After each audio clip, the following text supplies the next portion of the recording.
Sucedió en Perú en el año 1960, en un lugar llamado Bailanca, a 100 kilómetros al sur de Chimbote y en las inmediaciones de una gran central hidroeléctrica.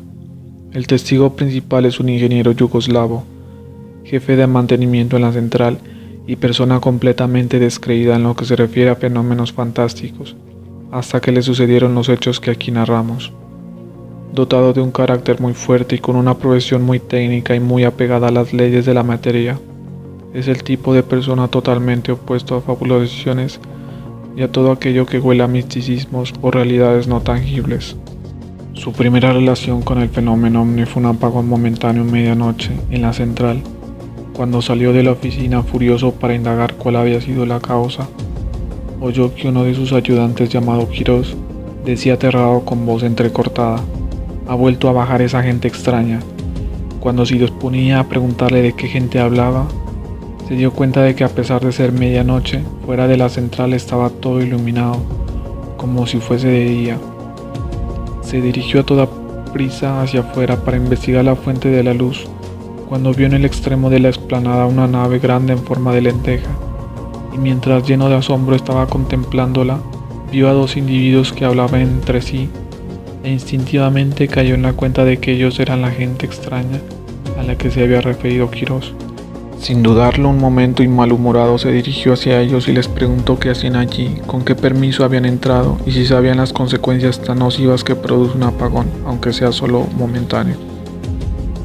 Ellos se sonrieron, trataron de apaciguarlo y le dijeron que no eran responsables del apagón. Hablaban con él de una manera pausada, queriendo en todo momento quitarle el mal humor que abiertamente demostraba, ya que, según él mismo confiesa, les dijo palabras de las que no se pueden repetir en público.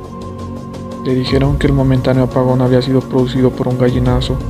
una especie de buitre o sopilote que por allí abunda bastante,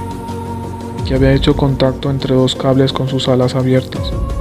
Le añadieron que no venían a hacer daño a nadie y que ellos estaban viniendo a la Tierra desde hacía muchísimos años desde su propio planeta llamado Apo. El yugoslavo, lejos de tranquilizarse con las explicaciones, prorrumpió nuevas impresiones contra ellos porque le parecía que le estaban tomando el pelo. Les dijo que no les creía absolutamente nada de las tonterías que le estaban diciendo y que tenían que irse inmediatamente de los terrenos de la central. Sin oír más explicaciones, dio media vuelta y, siempre furioso, se dirigió de nuevo hacia el interior del edificio. Pero antes de entrar, acordándose del extraño vehículo que había visto al extremo de la explanada, se volvió para ver si estaba todavía allí, rodeado de aquella luz tan extraordinaria. El vehículo estaba entonces elevándose verticalmente. Cuando llegó a una altura de unos 1000 metros, cogió un rumbo más horizontal. Aceleró a gran velocidad y se perdió enseguida en el espacio por encima de las altas cumbres. A pesar de todo lo que había visto, nuestro hombre seguía sin dar su brazo a torcer, aunque no dejaba de darle vueltas en su cabeza todos los sucesos de aquella noche. Pero no lo comentó con nadie ni cambió en nada sus pensamientos ni su régimen de vida, tratando de olvidar todo el incidente como si hubiese sido un sueño sin consecuencias. Poco tiempo después, mientras cazaba venados en las alturas de la cordillera de los Andes superiores a los 4000 metros, volvió a tener otro encuentro con el que entró en conversación más amigable con ellos. Tras este segundo encuentro vinieron otros en los que siguió recibiendo nuevas noticias e informaciones acerca del planeta de origen de los extraños visitantes, de la formación de los astros, del sistema solar y de muchos otros temas que a él le interesaban. Para entonces ya nuestro ingeniero había depuesto su actitud hostil hacia ellos y se había convencido de que efectivamente se trataba de seres no humanos, aunque por sus formas se parecían mucho a nosotros. Cierto día en que nuestro ingeniero se dedicaba a su pasatiempo favorito, la caza, caminando tras el rastro de venados y osos a más de 4000 metros de altura, en lugares muy escasamente poblados por indios completamente alejados de la civilización, desembocó en un pequeño valle cerrado, rodeado por cerros altos. Se extrañó al ver a un grupito de indios en torno a algo que no podía ver muy bien desde la distancia. A pesar de que él no hablaba quechua y la mayor parte de aquellos indios no hablaban castellano, se acercó a ellos para ver qué era lo que allí sucedía. De ordinario, en sus cacerías lo acompañaba un empleado de la central, indio puro que conocía bien el quechua y que le servía de intérprete para comunicarse con los nativos, pero en aquella ocasión no lo acompañaba. Acercándose más pudo distinguir que los indios estaban todos reunidos alrededor de un niño que estaba tirado en el suelo y cubierto con una gran cantidad de ropa, ya que el frío era intenso y había bastante nieve. El niño daba la impresión de estar muy mal, pues ya no tenía color y todos los indicios eran de que se estaba muriendo. El ingeniero fue recibido con gran frialdad y desconfianza, y cuando preguntó por señas qué era lo que le pasaba al niño, le dijeron que se había caído de lo alto de unas rocas y se había fracturado algunos huesos. Viendo el estado de desesperación en que se encontraba, y viendo al mismo tiempo la tristeza y resignación de sus padres y familiares, les dijo que él se ofrecía a llevar al niño hasta el hospital más cercano, si ellos se lo llevaban hasta su jeep, que estaba mucho más abajo en la montaña, bastante distante. Los padres del niño se inquietaron mucho con esta oferta de ayuda, y cuando el ingeniero les volvió a insistir en que tenía que llevarlo al hospital porque el niño estaba muy mal y en un grave peligro, ellos se rehusaron vehementemente. Intrigado entonces ante aquella actitud de los padres y ante la oposición a que él hiciese algo, a pesar de que se daban cuenta de que el niño estaba muy grave, les preguntó que por qué ellos no querían que fuese llevado al hospital y sabían que el niño se iba a morir si no lo hacían. Entonces ellos le contestaron con toda simplicidad, algo que el ingeniero logró entender, pero que al mismo tiempo le llenó de estupor, porque papá Dios va a venir a curarlo. Con sus manos señalaban al mismo tiempo hacia lo alto y luego inmediatamente hacia el niño. Él trataba de imaginar qué tenía que ver Dios con todo aquello, y seguía persuadiéndoles de que llevasen al niño hasta su jeep, para que él pudiese transportarlo enseguida al hospital. Cuando ya había decidido irse y dejar al niño a su suerte, oyó que los indios empezaban a dar exclamaciones y a mirar todos hacia un punto en el cielo. Miró enseguida hacia donde ellos miraban y vio como un vehículo en todo semejante al que él mismo había visto meses atrás en la central hidroeléctrica, se precipitaba a toda velocidad desde la altura, posándose suavemente a poca distancia del grupo de indios.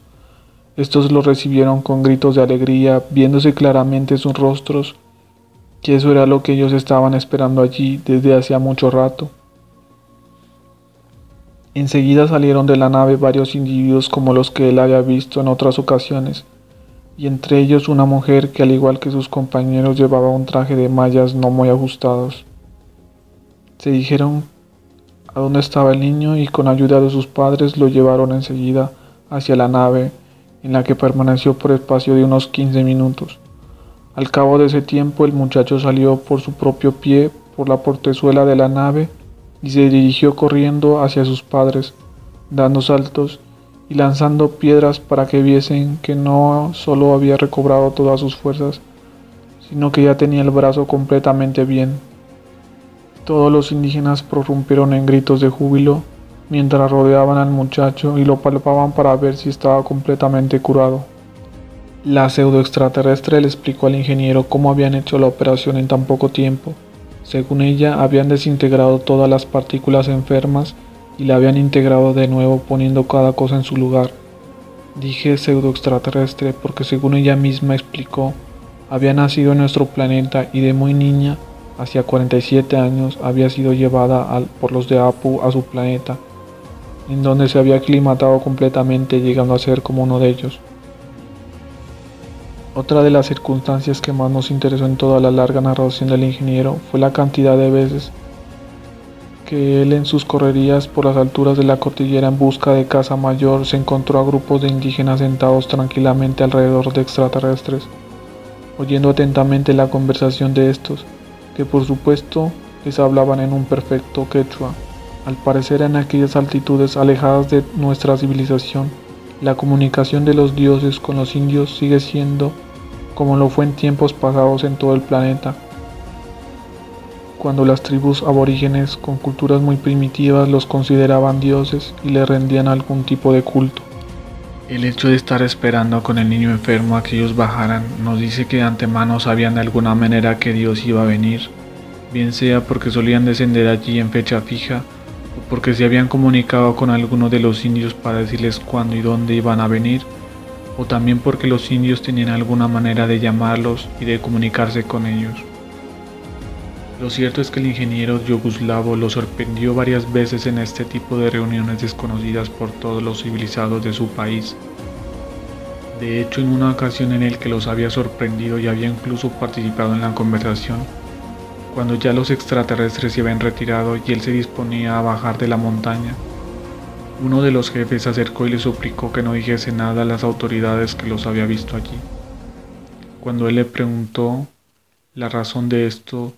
dijo que si las autoridades se enteraban era muy probable que mandasen soldados para ver qué estaba pasando allí